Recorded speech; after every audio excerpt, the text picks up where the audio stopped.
L'homme ne vivra pas de pain seulement, mais de toute parole qui sort de la bouche de Dieu.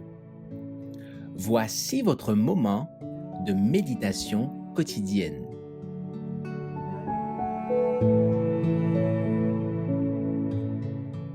Le sens du baptême, le 15 mai. Nous avons donc été ensevelis avec lui par le baptême en sa mort, afin que, comme Christ est ressuscité des morts par la gloire du Père, de même nous aussi nous marchions en nouveauté de vie. Romains chapitre 6, verset 4.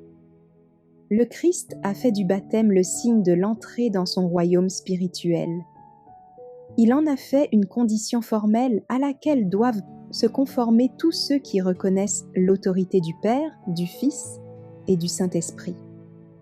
En accomplissant le rite du baptême, ils déclarent ainsi publiquement qu'ils ont renoncé à suivre Satan et sont devenus membres de la famille royale, enfants du roi des cieux. Le Christ enjoint à ceux qui accomplissent cette ordonnance de se souvenir qu'ils sont tenus par cette alliance solennelle de vivre pour l'Éternel. Ils doivent mettre à son service les facultés qui leur ont été accordées sans jamais perdre de vue qu'ils sont marqués du signe divin, qu'ils doivent respecter le sabbat du 4e commandement et qu'ils sont sujets du royaume céleste et participants de la nature divine. Ils doivent soumettre leurs biens et leur être à Dieu, employant tout leur talent à la gloire de Dieu. Ceux qui sont baptisés au nom du Père, du Fils et du Saint-Esprit déclarent publiquement, dès leur entrée dans la vie chrétienne, qu'ils ont accepté l'invitation. « Sortez du milieu d'eux et séparez-vous, dit le Seigneur. Ne touchez pas à ce qui est impur, et je vous accueillerai.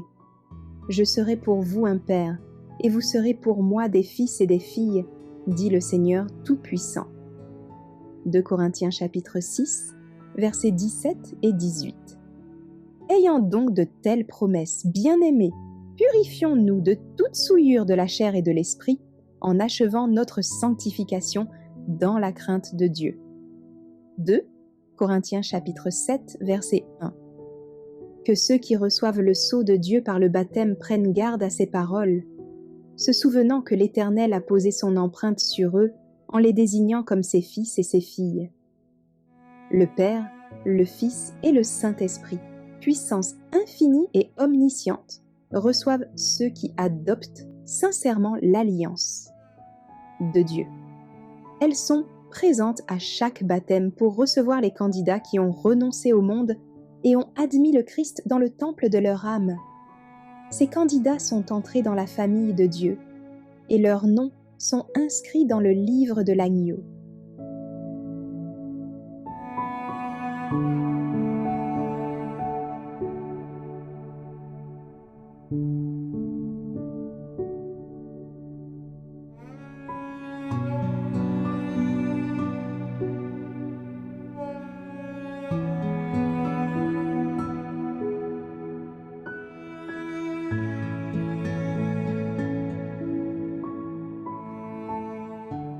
Merci d'avoir écouté cette présentation. Assurez-vous de nous rejoindre demain pour votre moment de méditation quotidienne avec lereste.org.